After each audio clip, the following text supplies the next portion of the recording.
Qala syurrah, berkata para pensyarah hadis, dalam hadis ini ada penjelasan tentang siksaan dari Allah, ya, hukuman dari Allah siapa yang mempelajari ilmu syariah, yang mempelajari ilmu syariat atau ilmu-ilmu akhirat, tapi maksudnya bukan untuk mencari ridha Allah, untuk dapat titel, masuk nggak? Hah? Oh, itu ada kuliah syariatnya, itu masuk situ untuk nyari titel. Wadah ilmunya dipelajari ilmu syariat. Itu gimana? Masuk bisa-bisa kena sini, kena pasal ini. Atau untuk supaya jabatan, ya, supaya keterima pegawai lah, ini itu macam-macam. Ya, wah ini ancamannya berat. Lam yajid arfal jannah, dia nggak bakal mendapatkan baunya surga. Wal'iyadzubillah. Makanya berbeda hasilnya, ya, ketika orang cocok dengan hadis yang di situ ada ancaman dari Allah, ya, situasi dunia ketika di dunia saja sudah kelihatan gitu ya.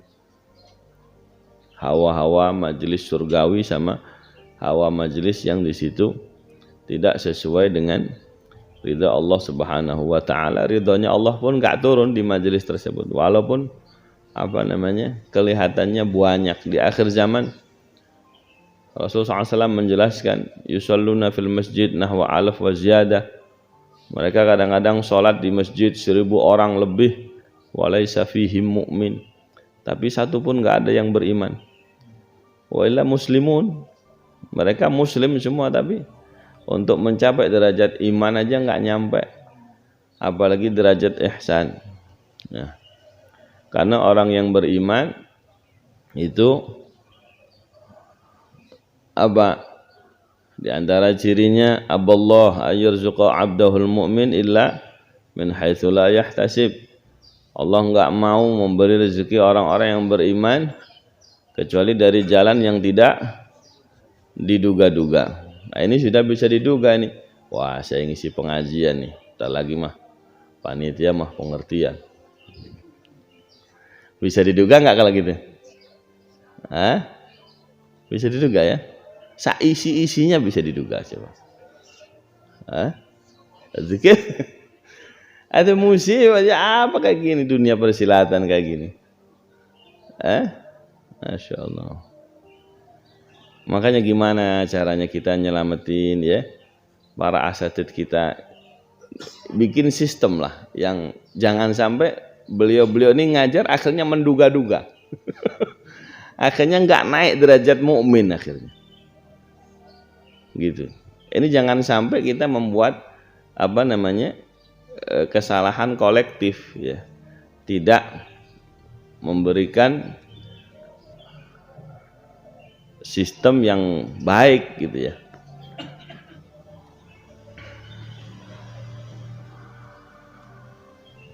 Terus gimana caranya? Ya coba kita pelajari, ya, yang ada di Al-Azhar, yang ada di Hadramut, bagaimana itu sistem, ya, penggajian, sistem pemberian bisyarah kepada para ulama. Itu yang lebih aman untuk kita tiru.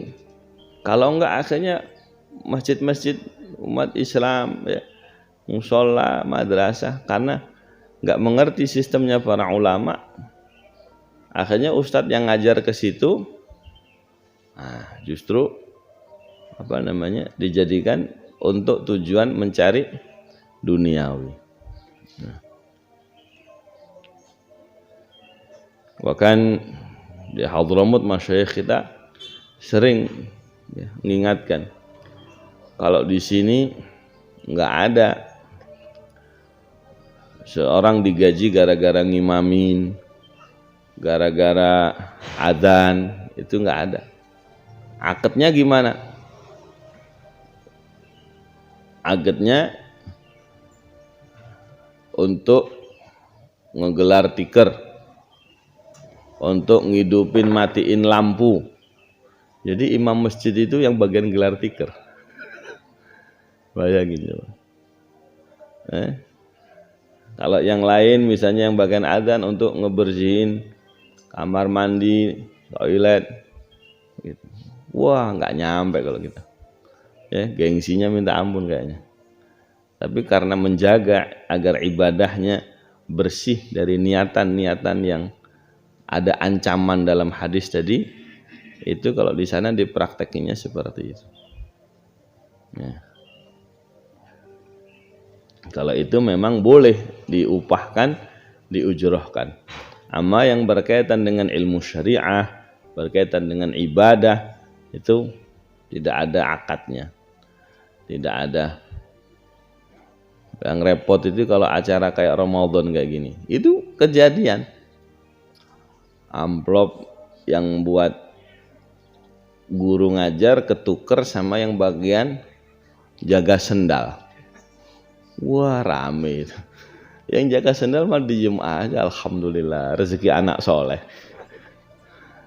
Yang ustadznya bingung ini. Orang sudah diduga isinya sekian kok jadi segini gitu kan. Waduh, Masya Allah. Itu kejadian. Saya percaya nggak percaya. Saya sampaikan ke ketua yayasan. Janganlah di sistem seperti itu. Ya. Ayo kita cari sistem studi banding, study tour. Coba ke pesantren-pesantren. Ya. Kenapa beliau bisa mencetak generasi-generasi? Ya, karena benar-benar dijaga ini masalah hati ini. Benar-benar dijaga niatan karena Allah Subhanahu wa taala, karena ancamannya berat. Ya, hadis yang pertama, uljima bilijam minar, adkhalahu Allahun nar. Dalam riwayat lain yang riwayat yang kedua ini lam yajid arfal jannah. Maka dia enggak bakal mendapatkan baunya surga. Nasallallahu alaihi afiyah wassalamah.